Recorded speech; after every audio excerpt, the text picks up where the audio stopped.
तो हमारे अंतिम एपिसोड में अशोक जी बात करेंगे डॉक्टर संजय चतुर्वेदी से। डॉक्टर संजय चतुर्वेदी कवि और डॉक्टर हैं। 1978 से वो हिंदी कविताएं लिख रहे हैं। उनकी रचनाएं 14 संग्रहों में प्रकाशित हो चुकी हैं और उनकी कविताओं का अनुवाद कई भारतीय और विदेशी भाषाओं में हो चुका है। उन्हें भारत भूषण और फिराक सम्मान प्राप्त हुआ है। भाषा नमस्ते। नमस्कार। आपकी कविता से मेरा पहला परिचय मैं समझता हूँ 30 बरस पहले हुआ था। एक पत्रिका में, मुझे याद नहीं आ रहा कौन सी पत्रिका थी, उसमें आपकी कविता छपी थी, ईश्वर मेरा बिगड़ा यार। तो पहले तो मैं चाहूँगा आप, अगर वो कविता आपके से उपलब्ध हो तो वो आप निकालने तैयार रखें ताकि मैं बाद में आपसे उसको बोलूँ। और अभी पहले सेशन में हम लोग बात कर रहे थे मुक्त छंद कविता की अजंता जी से, कि कैसे 70 के दशक से ये हिंदी की मुख्य धारा की कविता का माध्यम बन गई।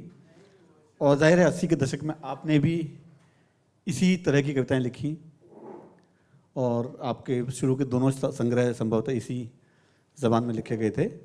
मुझे ये लगा उसे पढ़ने के बाद कि उस भाषा में तब तक हुई सबसे अच्छी अभिव्यक्तियों में से एक वो थी, ईश्वर मेरा बिगड़ा यार। और तो मैं चाहूँगा पहले तो कि आप उसकी कुछ वानगी हमारे सुनने वालों को दे दें ताकि उसके बाद फिर हम इस प्लेटफॉर्म से आगे जाएं।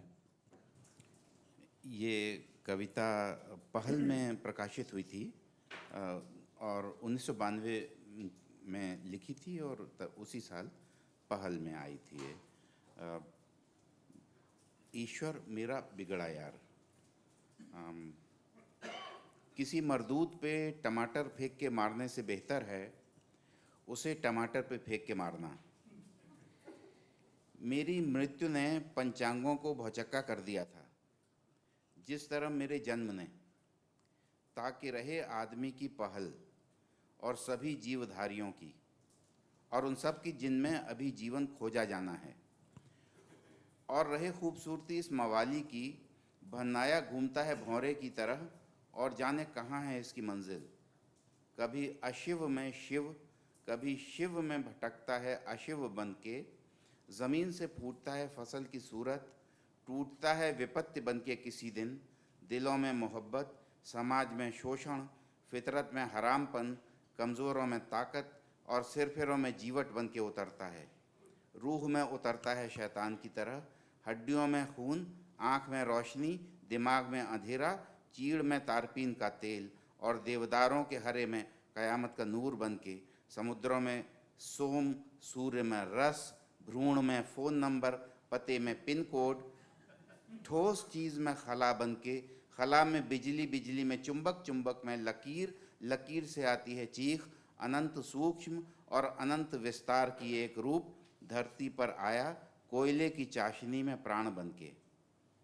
और जाने कितने लोकों में फूटा हो यह विलक्षण फव्वारा, दिखता है तमाम गतियों में छंद की सूरत, इस पद के साथ कि सूरत अगर पैदा हुई तो वह अपने आप में एक तर्क है और वहाँ भी रहता है जहाँ बुद्धि नहीं रहती, जो तब भी था जब नहीं थी यह मगरूर और फूली हुई चीज़। काली रातों में रमज़ो इशारा, पर्वतों में सवेरा, एक दिन अचानक उत्पन्न हुआ हो, जैसे जैसे ली हो किसी ने सांस बिना पदार्थ और ऊर्जा के। तमाम तर्क शास्त्र को ऊट पटांग करते हुए फोड़ा हो किसी ने नारियल पंडित जी की खोपड़ी पर, और यह उलट बख्त फैला विडंबना बन के रायते की तरह घर की नाली से आकाश गंगा तक। तो इस कविता को मैं, जैसे मुझे ऐसा लगा था कि जैसे तो ये 70 के बाद की जो कविता थी, हालांकि मैं बहुत जनरलाइज नहीं करना चाहता, मतलब इसमें कवियों का बात में ये था कि वो इमेजेस के लिए मेहनत बहुत करते थे कि ये छवि बना दूँ, ये इमेज पकड़ लूँ, इसको इससे जोड़ दूँ।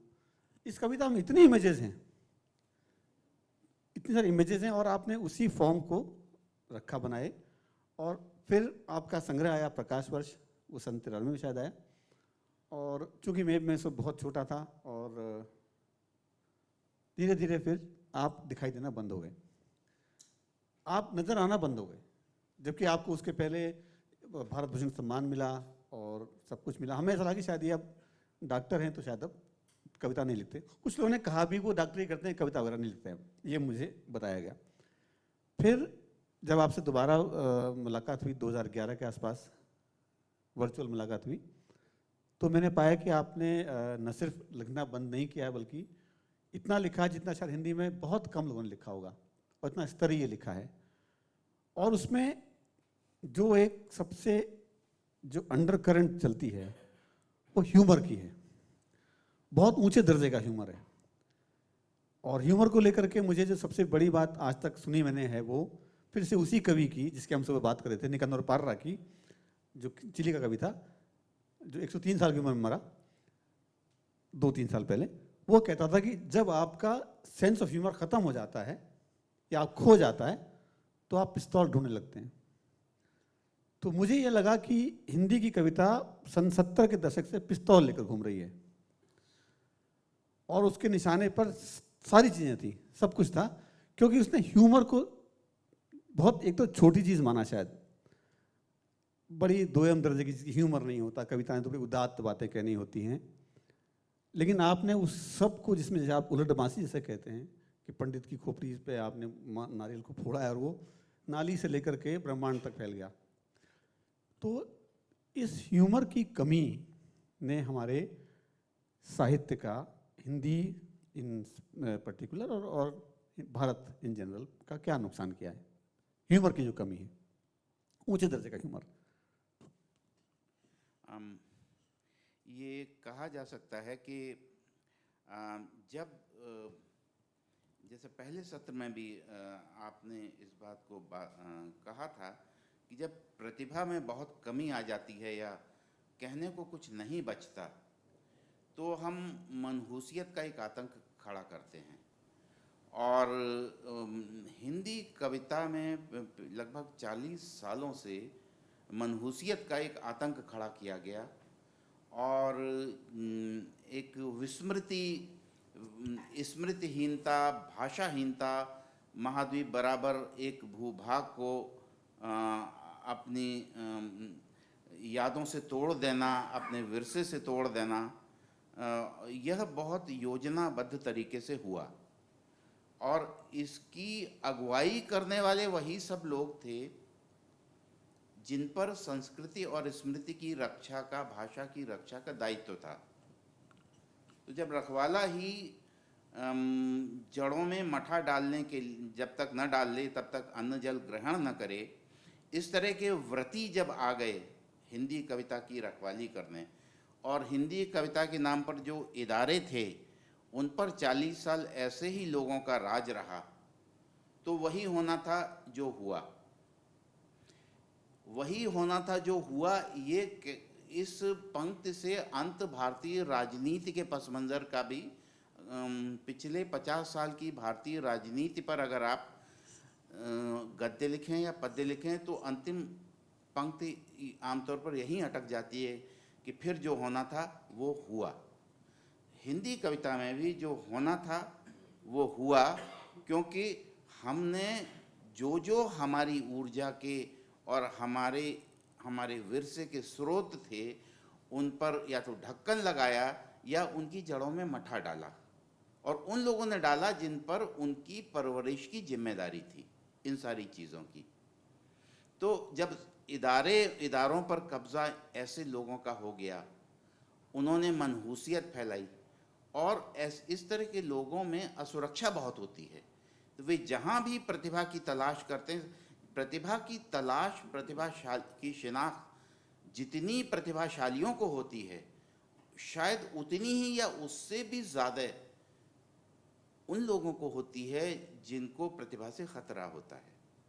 वो बहुत दूर से ही शिनाख्त कर लेते हैं with that canine sense of scent, वो उसको वहाँ गेट कीपिंग करते हैं।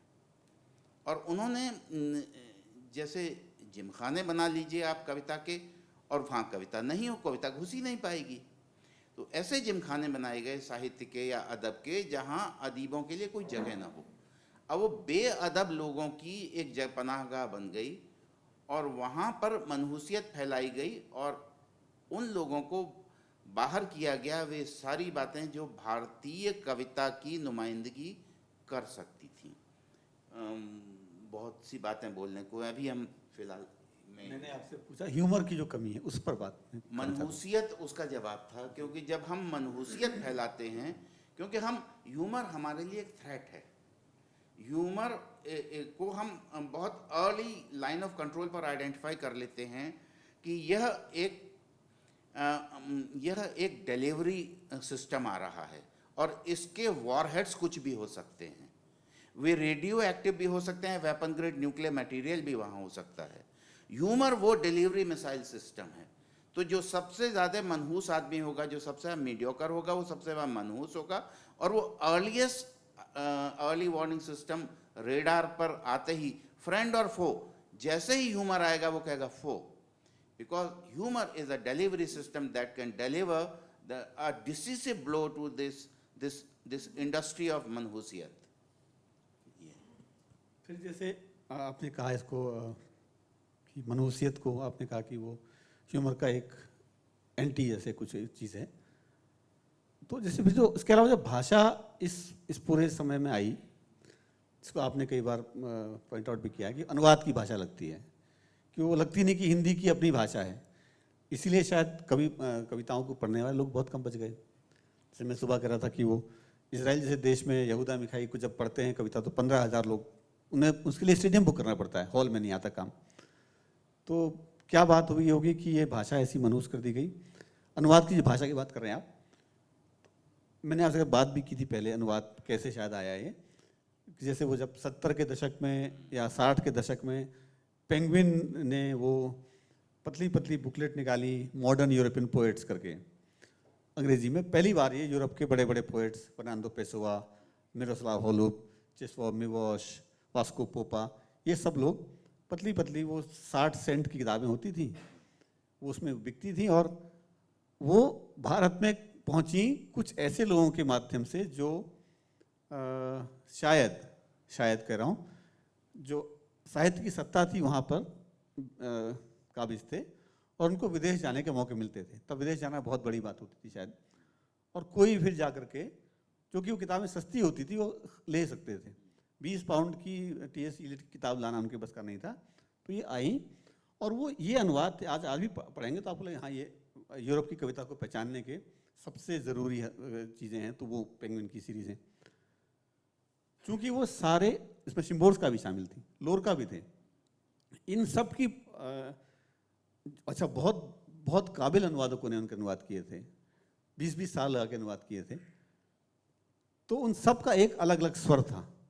भाषा इतनी ग्राह्य बनाई गई थी कि वो हिंदी के लोगों को समझ में आ सकती थी।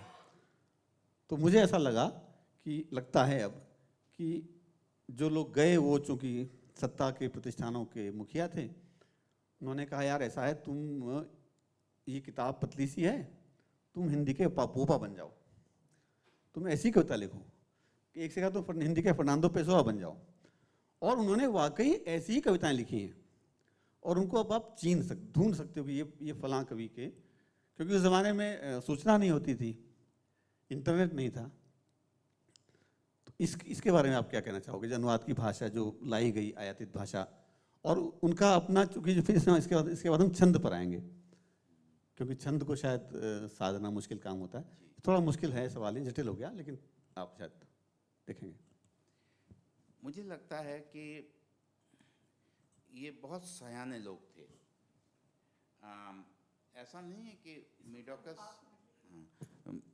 नहीं है कि ये मीडियोकस में होशियारी नहीं होती है। सांसारिक होशियारी प्रतिभाशाली व्यक्तियों से कहीं ज़्यादा होती है इन लोगों में, इस तंत्र में। तो इन लोगों ने जब देखा कि इनको भक्ति काल एक अड़चन की तरह दिखाई देता था, एक बाधा की तरह दिखाई देता था, भक्ति काल। और ये भारत देश जो है, या हिंदुस्तान कहें या उपमहाद्वीप, ये काव्य देश है। यहाँ गली गली में काव्य है और लोगों को काव्य से अलग करना बहुत मुश्किल काम है। अब इस मुश्किल काम को किया कैसे जाए? तो इदारों पर कब्जा किया जाए। इदारों पर कब्जा हो गया, लेकिन अब भी लोगों की वाबस्तगी भक्ति काल से बनी हुई है।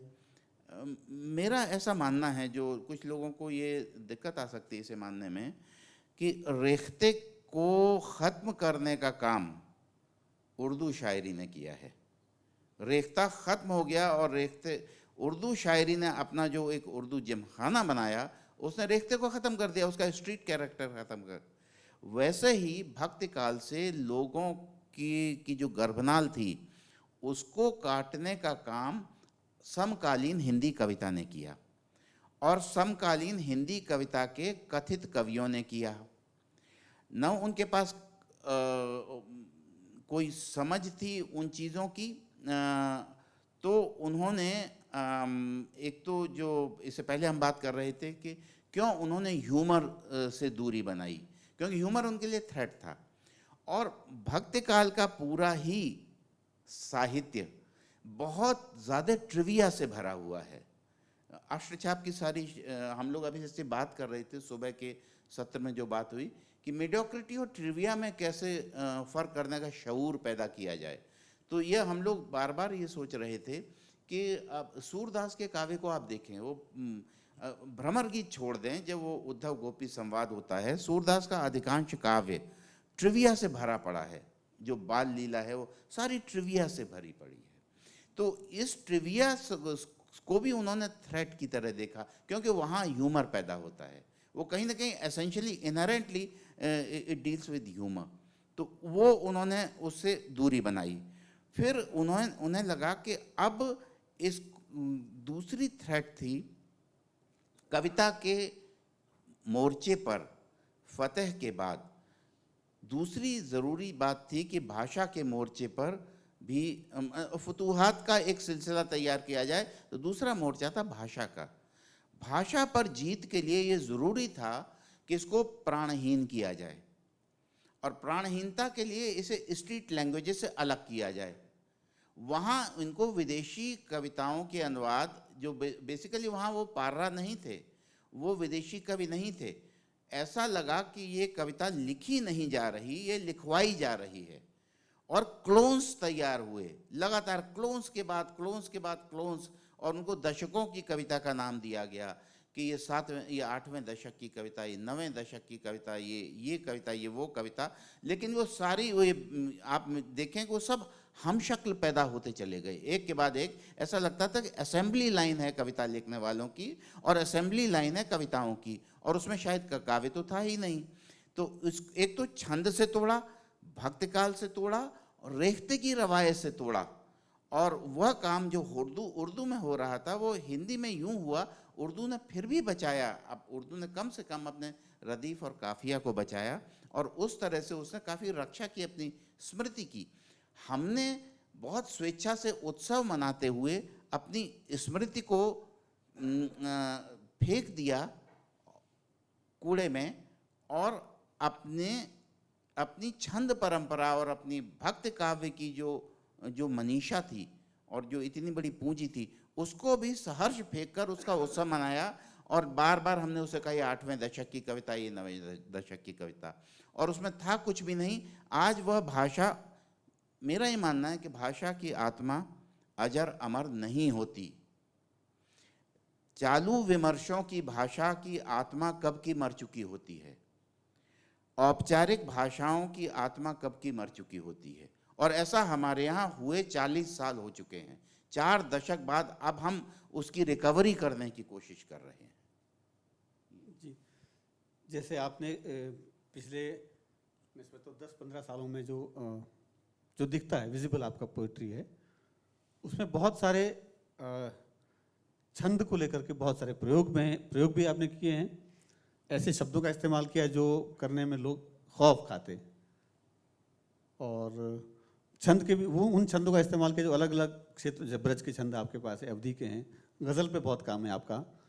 तो कुछ इसके बारे में थोड़ा एनलाइटन कीजिए कि किस किस तरह के छंद आपने इस्तेमाल किए, क्यों किए, कहाँ से उसका उत्स है, उसमें मैं जब से भी लिख रहा हूँ, मैं दोनों ही तरह से लिख रहा हूँ। मुक्त छंद में भी लिख रहा हूँ और छंद में। छंद की कविता लिखना मैंने कभी किसी एक साल में शुरू किया हो ऐसा नहीं मुझे याद पड़ता। मैं शुरुआती दिनों से ही दोनों तरह की कविताएं लिख रहा हूँ, लेकिन स्पेस नहीं थी।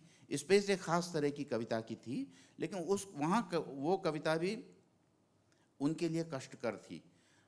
हुआ ये, हिंदी पट्टी में एक बहुत प्राणवान बात ये थी कि इस तमाम नाकेबंदी के बावजूद छोटी छोटी पत्रिकाओं में, छोटे छोटे शहरों में रहने वाले लोग कहीं ना कहीं उस स्पेस को बचाते थे जो इस कारोबार से गुजरते भी थे, लेकिन वो कहीं ना कहीं उसमें एक लोकतांत्रिकरण था और वहाँ उस छंदहीन कविता को जगह मिलती रही जो इस कारोबार में खलल पैदा करती हैं, नाम मात्र को उसको भी जगह मिलती रही, तो वहाँ वो बचा रहा। लेकिन 87 से 89 के बीच में मुझे जो दर्शन हुए पुल वल्लभों के, जो आपने कहा था ना कि दिल्ली, आपने सुबह के सत्र में बात आप कर रहे थे कि पुल की जो क्या दिल्ली के शायर और अन्य शायरों के बीच ITO, हाँ हाँ, तो आप ये कह सकते हैं कि अब ठसक, वो हरिऔध जी से क्षमा मांगते हुए कि ठसक का अवसान समीप है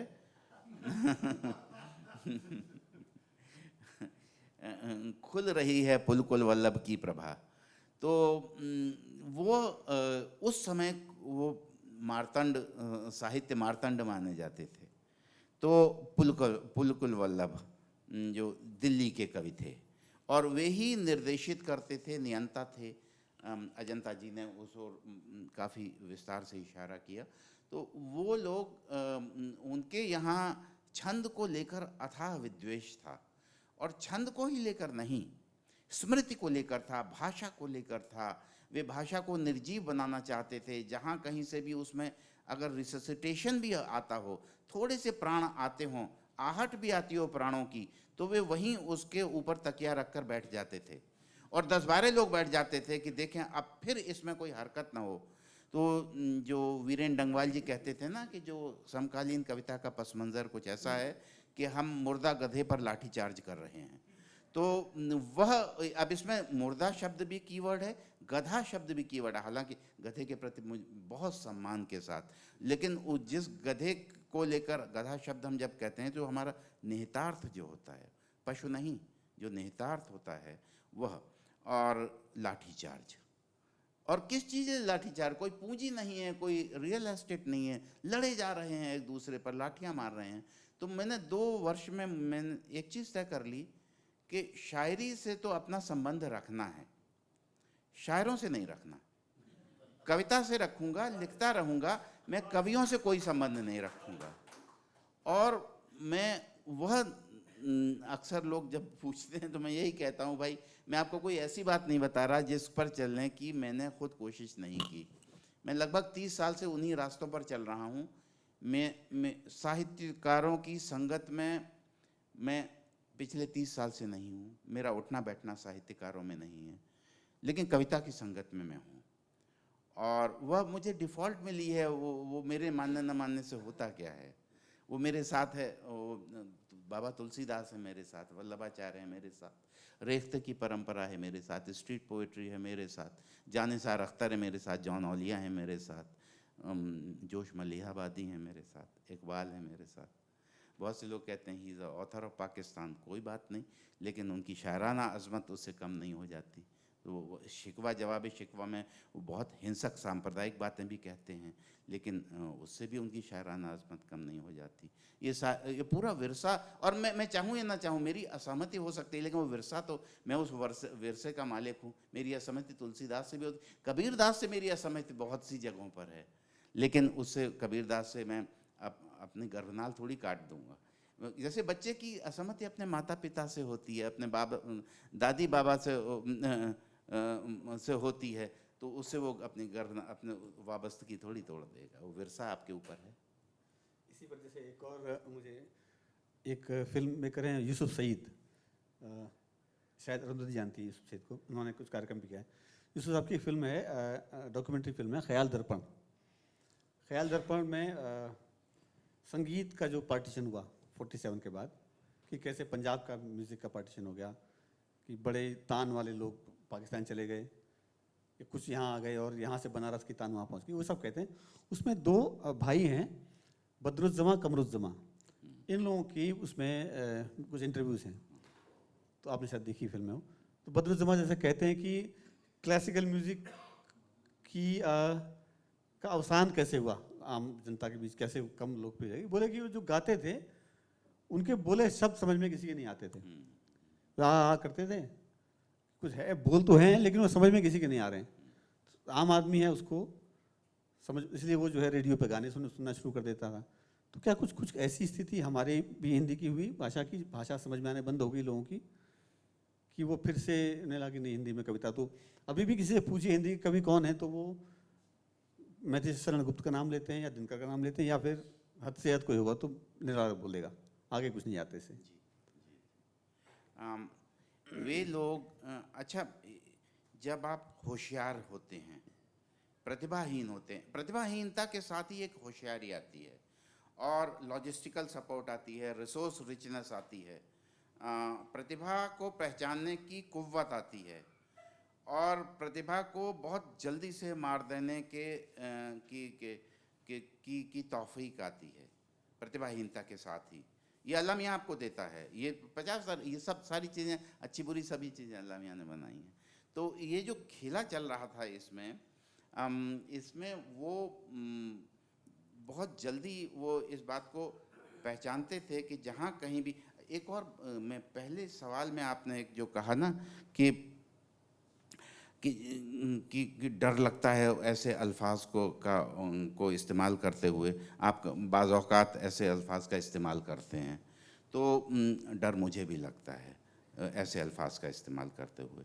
और मैं उन अल्फाज का रिप्लेसमेंट 30-40 साल से खोज रहा हूँ। जैसे कल मैंने कुछ कविताएं पढ़ी, उनमें कुछ कविता 1995 की है और मैं तब से लगातार स्ट्रगल कर रहा हूँ कि हिंदी में उसके पाए का कोई लफ्ज़ मिल जाए, मुझे कोई शब्द मिल जाए। लेकिन जब तक नहीं मिलेगा मैं उसे नहीं हटाऊंगा। मिल जाएगा तो मैं कोई भद्र सांस्कृतिक शब्द या औपचारिक शब्द लगा दूंगा, नहीं मिलेगा तो मैं नहीं लगाऊंगा, मैं वैसा ही उसे रहने दूंगा, है ना। क्योंकि मैं उसमें मानता हूँ कि आई रिप्रेजेंट स्ट्रीट, वो जहाँ से मैंने लिया है मेरी एथिकल ड्यूटी है कि उसको रिप्रेजेंट करना, क्योंकि वो उधार लिया हुआ शब्द है। उधार लिया हुआ तो मुझे क्या हक बनता है उसे बदलने का, है ना। हाँ, कभी कभी कई बार उसको कैमोफ्लेज करना पड़ेगा, लेकिन अगर रिप्लेसमेंट मिल जाएगा तो और उतना ही पायदार रिप्लेसमेंट मिल जाएगा, उतना बोलता हुआ, तो मैं ज़रूर उसको बदल दूंगा। मुझे नहीं, जो बच गए हैं ये वे हैं जो वक्त के इम्तहान में पास हो गए क्योंकि उनका रिप्लेसमेंट नहीं मिला। तो फिर लगता है कि जो लोग बोलते थे, जो चाट पकौड़ी बेचने वाले बोलते हैं, जो करखनदार बोलते हैं, जो सड़क छाप ज़ुबानें हैं, उन ज़ुबानों की जो समृद्धि है, मेरी एथिकल ड्यूटी है कि उस समृद्धि को भी वैसे ही रखूं जब तक नहीं रहता, उसका कोई रिप्लेसमेंट नहीं मिलता। जी, जैसे आपकी एक कविता है, मैं इसके कुछ टुकड़ा सुना रहा हूँ। भगत सिंह का फोटो दिखाए मदारी, बहुत क्रांतिकारी बहुत क्रांतिकारी, बड़ी महफिलों में शहादत है जारी, बहुत क्रांतिकारी बहुत क्रांतिकारी, सभी लोग साथी सभी लोग दुश्मन, जहाँ काम निकले वहीं फेंक देना, कि किस पे गिरेगी हुनर की सुपारी, बहुत क्रांतिकारी बहुत क्रांतिकारी। अब इस तरह के शब्दों का इस्तेमाल कर लेना, इसके लिए बड़ी वाकई में हिम्मत चाहिए, क्योंकि भगत सिंह को पिछले 30 सालों में लड़के टी शर्ट में बना के घूमते हैं, टी शर्ट चलती हैं, अब तो गाड़ी के पीछे भगत सिंह चलता है। जो हाल चेक वगैरह का हुआ था 70 के दशक में, मैं खूब ये प्रयोग करता हूँ कि जो बच्चे वो टी शर्ट लेके घूमते हैं चेक वगैरह की, पूछता है कि कौन आदमी है, तो कोई कहता है ड्रग डीलर था, कोई कहता है पॉप स्टार था। तो ये भगत सिंह को पॉप स्टार भी बनने में शायद 30-40 साल लगेंगे, कोई कह देगा ये ड्रग डीलर हुआ करता था। तो ये जो आप काम करते हैं कभी कभी, इस पर थोड़ा मुझे और बताइए आप कुछ। मैं चाहूँगा कि आप अपनी कुछ और ऐसी नई कुछ कविताएं सुनाएं, इसमें ऐसे प्रयोग आपने किए हों। भगत सिंह की हत्या हुए तो हम कर चुके काफ़ी, अंग्रेज़ों ने तो उसके शरीर को मारा। वैसे ही है कि जैसे गोडसे ने किसी शरीर को मारा, जिसके शरीर को मारा उसकी हत्या तो बहुत पहले ही हो चुकी थी। उसने कहा भी था, जब नारायण देसाई अपनी वाणी को विराम दे रहे थे और अंतिम उन्होंने भाषण दिया था, बापू संदेश या वे देते थे, बापू कथा पढ़ते थे, तो जब अंतिम खंड उन्होंने कहा था तो उसमें विभाजन से बात का एक मंजर बता रहे थे। तो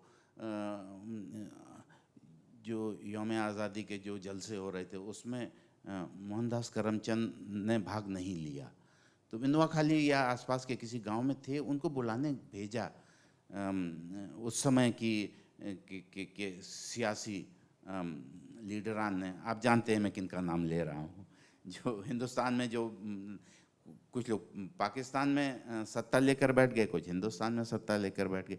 उन्होंने भेजा कि वो कम से भले ही हमारी इज्जत बचाने के लिए बापू आ जाएं। वो बापू से मोहब्बत कम कर रहे थे, बापू की प्रेजेंस चाहते थे वो।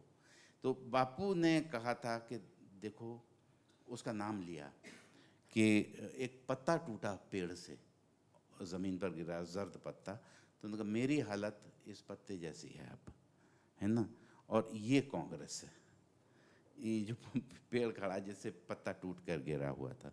तो ऐसे ही भगत सिंह बेचारे अब क्या, भगत सिंह अब असहाय है। मेरे बारे में क्या कहा जाएगा, मैं असहाय हो जाऊंगा। जो आपने कहा अभी कुछ लिखा हो, अभी 1 महीने पहले जो काम हुआ है ना, लोग ऐलान कर रहे हैं हम भगत सिंह की औलादें हैं, और औलाद भगत सिंह की औसान आबकारी, मुद्दत से हो रिया है ईमान आबकारी। तो ये जो दिल्ली में तो बहुत तमाशा चल रहा है ना भगत सिंह के नाम पर। अब तो इसको दिल्ली में क्या, सभी जगह हर आदमी के अपने अपने भगत सिंह हैं, अपने अपने राम हैं। तो जो मर्यादा पुरुषोत्तम भी क्या कर सकते हैं, उनके साथ हम क्या करें। तो जो भगत सिंह भी क्या कर सकते हैं उनके साथ, हम चे गेवारा क्या कर सकते हैं उनके साथ क्या करें। ये हमारा एथिकल कैरेक्टर है कि हम उनके साथ क्या कर सकते हैं। उन्हें जो करना था वो करके चले गए, उसका जवाब वो देंगे, वो निर्वस्त्र होकर खड़े होंगे, मर्यादा पुरुषोत्तम भी, भगत सिंह भी और हम भी। तो मैं आपसे चाहता हूँ कि आप इस तरह की कुछ अपनी कविताएं सुनाएं जो आपको प्रिय हों। कल कुछ रह गया था तो प्लीज। सरबत सखी जमावड़ा, सरबत सखी निज़ाम। कविता में तिकड़म घुसी, जीवन कहाँ समाए, सखियां बैठी परम पद, सतगुरु दिया भगाए। घन घमंड के झाग में लंपट भये हसीन, खुसुर पुसुर करते रहे विद्या बुद्धि प्रवीण। सतगुरु ढूंढे ना मिले, सखियां मिले हजार, किटी पार्टी हो गया कविता का संसार। रूपवाद जनवाद की एक भई पहचान, सखी सखी से मिल गई हुआ खेल आसान। ऊंची कविता आधुनिक पकड़ सके ना कोय, औरन बेमतलब करे खुद बेमतलब होए। कवियन के लिहड़े चले लिए हाथ में म्यान, इत फेंकी तलवार उत मिलन लगे सम्मान। लाली मेरी चाल की जित देखो तित आग, जिनने कपड़ा रंग लिया सुधंधन ताके भाग। कविता आखर खात है ताकि टेढ़ी चाल, जेनर कविता खाए गए तिनको कौन हवाल। जनता दई निकाल सो अब मन मर्जी होए, मंद मंद मुस्काए कवि कविता दीन ही रोए। खुसुर पुसुर षड्यंत्र में फैले सकल जुगाड़, निकल रही यश वासना तासें बंद किबाड़। सरबत सखी जमावड़ा गजब गुनगुनी धूप, कल्चर का होता भया सरबत सखी स्वरूप। सरबत सखियन देख के लंपट रहे दहाड़, करे हरामी भांगड़ा सतगुरु खाए पछाड़। कनक सरवरी चढ़ गई सदा सिंधु जल जान, गद्य पद्य सुख मध्य है मत चूके चौहान। सर्किट ने सर्किट गयो सो सर्किट बोल्यो आए, जो सर्किट बोल्यो चहे तो सर्किट निकस्यो जाए। कौन वतन साहित्य का, कौन गली का रोग, कौन देश से आत हैं सर्किट वाले लोग चिंतक बैठे घात में, लिए सुपारी हाथ, जो सर्किट पूरा करे तो चले हमारे साथ। छंद भये बैरी परम, दंद फंद अनुराग, सतगुरु खटके आँख में, ऐसन चढ़ा सुहाग। सखी पंथ निर्गुण सगुन, दुर्गुण कहा न जाए, सखियन देखन मैं चली, मैं भी गई सखियाए। कल्चर की खुजली बढ़ी, जग में फैली खाज, जिया खुजावन चाहता, सतगुरु रखियो लाज। अंतिम है, कवियों ने धोखे किए, कविता में क्या खोट, कवि असत्य के साथ है, ले विचार की ओट।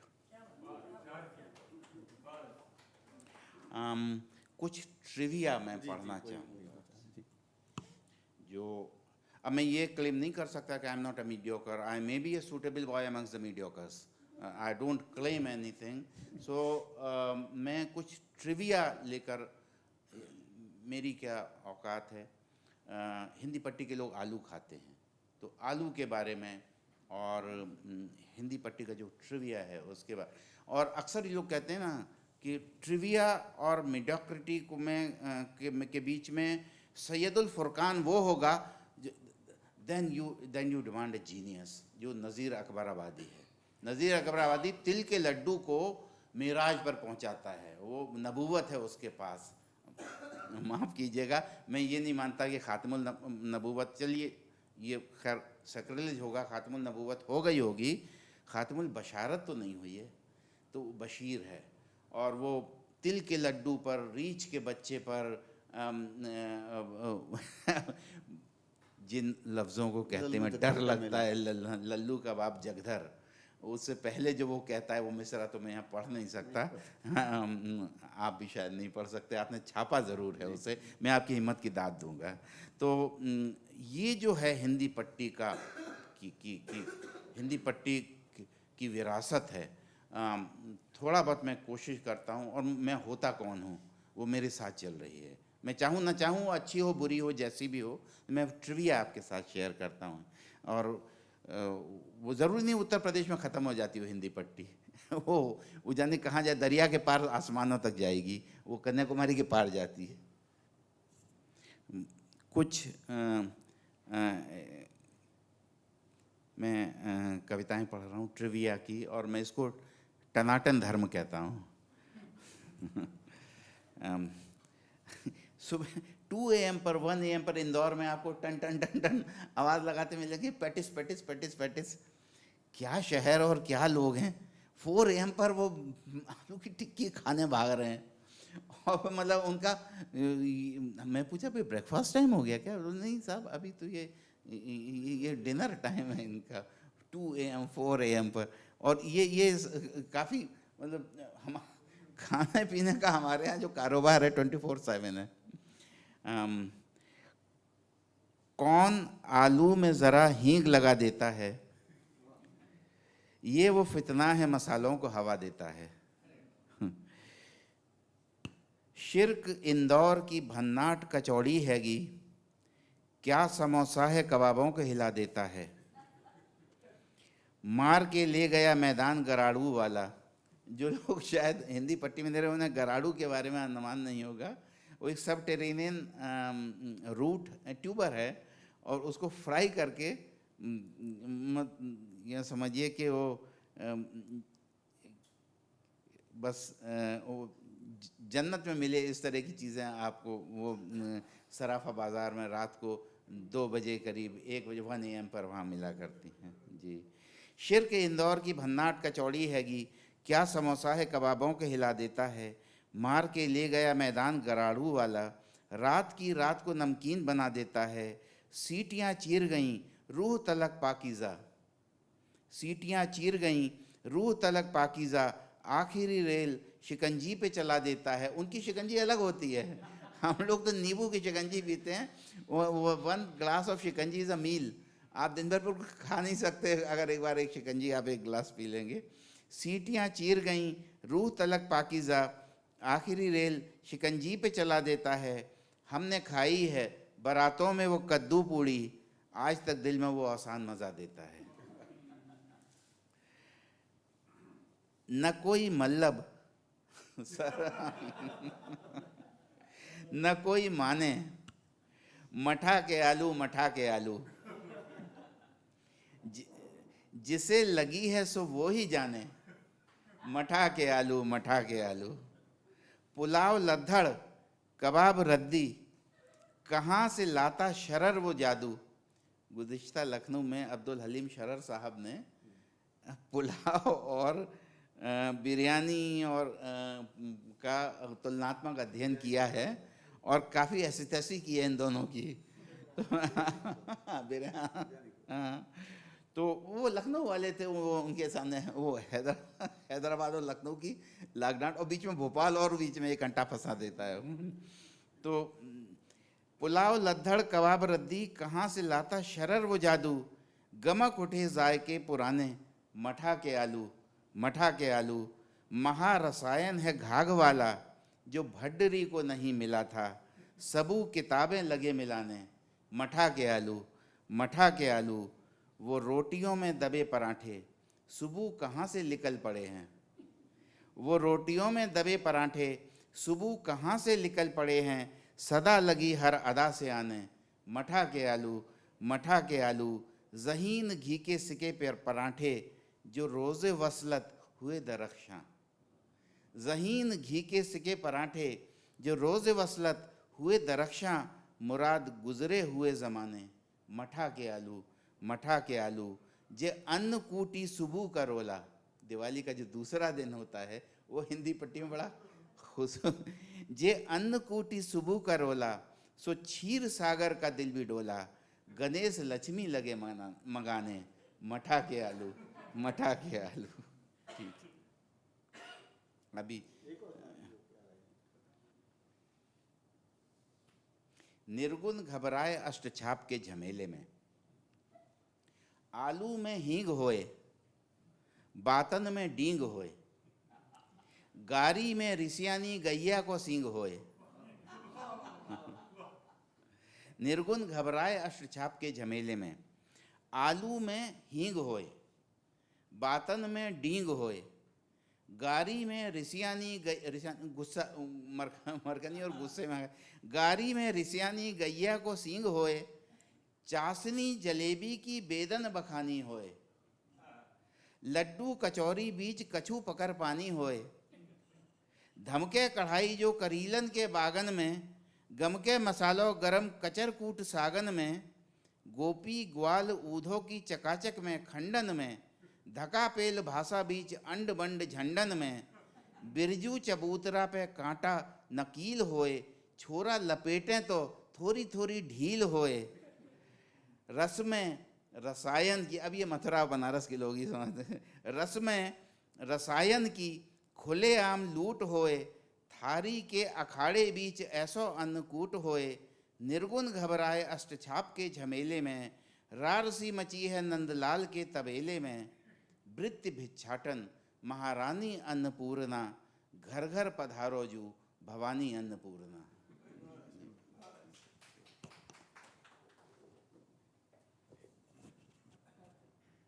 जैसा मैं कल भी कह रहा था कि मेरे ख्याल से इस वक्त हिंदी में इतने ज़्यादा प्रयोग भाषा में छंद के स्तर पर किसी ने नहीं किए हैं, और ऐसी भाषा शायद किसी के पास नहीं है। अब चूंकि हमारे पास समय बहुत कम है और एक वही कुछ जो किसी फिर सवाल पूछने होते हैं, हालांकि एक का उत्तर आपने खुद दिया हुआ है, क्योंकि सभी से पूछा गया कि नई पीढ़ी से क्या कहना है, वो आप एक कविता में कह चुके हैं। पहले मैं उसे बोलता हूँ, फिर शायद आप कुछ और जोड़ेंगे। आपकी कविता एक है कि जब भी कोई जवान लड़का गुस्से में चिल्लाता है, बूढ़े दौड़ पड़ते हैं उसकी तरफ, जैसे उसका गुस्सा खतरा हो उनकी विद्वत्ता के लिए। कल हमारे बच्चे हमसे हमारी कविताओं के अर्थ पूछेंगे और हम उनसे कहेंगे कि बेटा अभी आप पढ़िए। तो इसके अलावा कोई और आप अगर बच्चों को सलाह देना चाहें तो। भाषा के बारे में वैसे बच्चों को क्या, मैं अपने बूढ़ों को भी सलाह यही दूंगा कि उन्होंने जो किया सो किया, अब वो अपने शिष्यों को रोक लें, क्योंकि वे जितना डैमेज कर सकते थे हमारी स्मृति और हमारी भाषा के साथ, वे और उनकी जो इच्छाएं थी वे उनको सब पूरी हुई। ठीक है, अब अपनी दुकान बंद करें और अपने शिष्यों को, जो उन्होंने एक गंडे ताबीज़ जिनको बांधे हुए हैं, उनको थोड़ा सा लगाम दें, वरना वो इतना इरेपरेबल डैमेज कर देंगे भाषा का और हुनर का। हिंदी साहित्य, हिंदी कविता से आज हुनर लगभग गायब है और हिंदी कविता से भाषा भी लगभग निर्जीव हो चुकी है। हिंदी साहित्य की, हिंदी कविता, समकालीन हिंदी कविता की तो भाषा हुनर तो हमें बार बार भक्तिकाल की तरफ जाना होगा और हमारे पास कोई चारा नहीं है। अपने सबसे बड़े कवि तुलसीदास को हम इतनी गालियां देते हैं जितनी गालियां तो शायद हमने संभवतः मानवता के दुश्मनों को भी नहीं दी होंगी पिछले 30 साल में हमने। और यह भूल गए हम कि निराला से तुलसीदास को अगर हटा दें तो निराला एक साधारण वार्ताकार रह जाएंगे, और मुक्तिबोध से हिंदू मनीषा का छंद अगर हटा लें तो मुक्तिबोध की पूरा का पूरा पद लालित्य एकदम बिखर के गिर जाएगा। ये जानते नहीं हैं लोग, ये तो नागिन डांस कर रहे हैं, उनके नाम पे बारातें निकल रही है। ये जानते नहीं है कि ये सब लोग निराला तुलसीदास के वाहक हैं, वेदांत मनीषा के वाहक हैं, और उस पद लालित्य के वाहक हैं मुक्तिबोध। ये अपनी राजनीतिक अंधता में ये they are throwing baby the bath water, और ऐसा इन्होंने लगभग कर दिया है। तो अब ये ठीक है, जितना कर दिया था ये बूढ़ों को।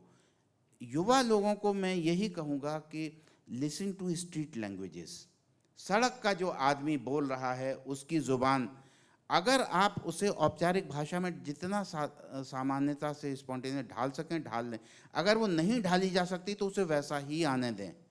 जब तक उसका अच्छा स्वरूप आपको नहीं मिलता या नहीं ईजाद किया जाता, या भाषाएं स्वयं नहीं, समाज स्वयं नहीं फेंकता उसके समतुल्य शब्द, तो उनको उनका विस्थापन न करें। स्ट्रीट लैंग्वेजेस को लगातार सुनें। दूसरी चीज़ ये है कि जो विमर्श हैं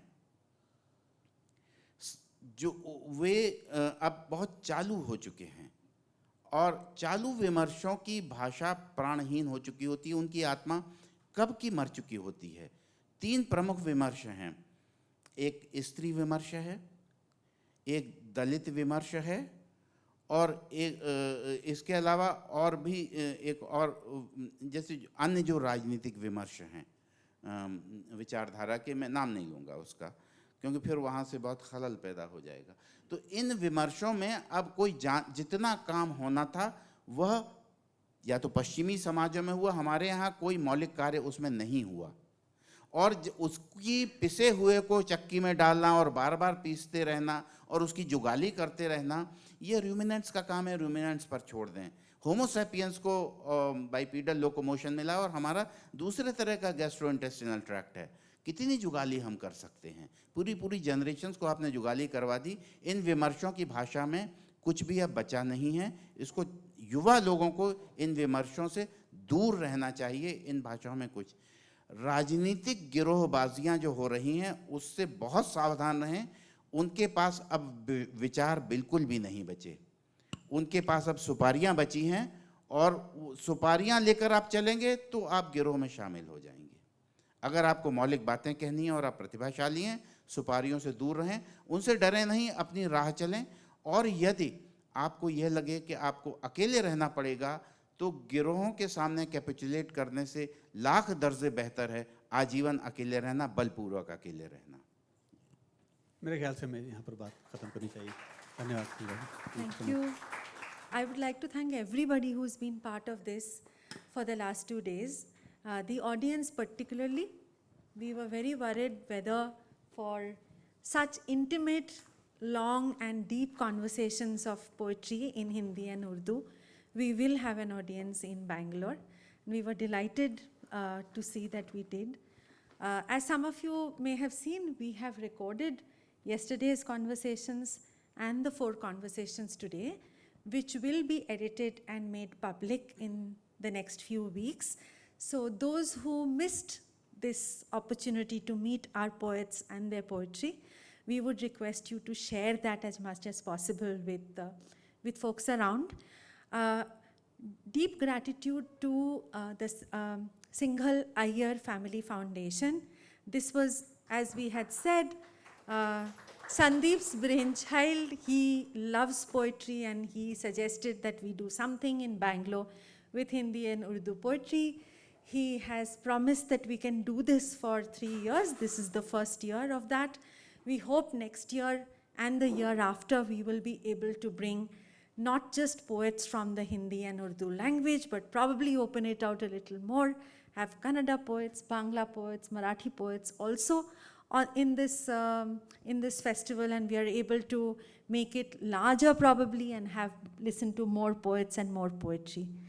Thanks to and finally and most importantly, thanks to the 4 poets who spent 2 days with us, discussing with us not just their poetry, but also what becomes a great act of courage and vulnerability, I feel, which is talking about what they write, why they write, what are their comforts, discomforts, hopes and fears. So thank you very much for sharing so intimately your worlds that we would otherwise not be able to know.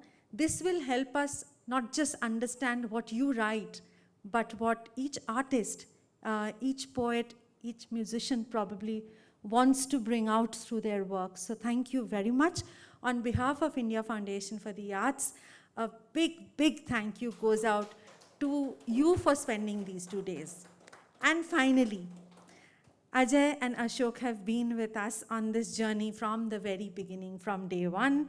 They have been guides, curators for this festival, and we would like to thank them because without their help and without their guidance, we wouldn't have been able to do this. The team at IFA, led by Darshana and Menaka, and the entire team that is here, Chandan, Pramila, Tulika, Aditi, a big thank you to all of them. Suresh was here yesterday. I know he may not have been there today. John, Sumana, everybody who's here. So thanks to all of them for making this so special. And those of the audience who are probably meeting us for the first time, please leave your email. We do all sorts of arts programs. You will get to know more about India Foundation for the Arts if you are in touch with us. We would love you to come back to the other kinds of programs in the arts also that we do both online and offline. So thank you very much.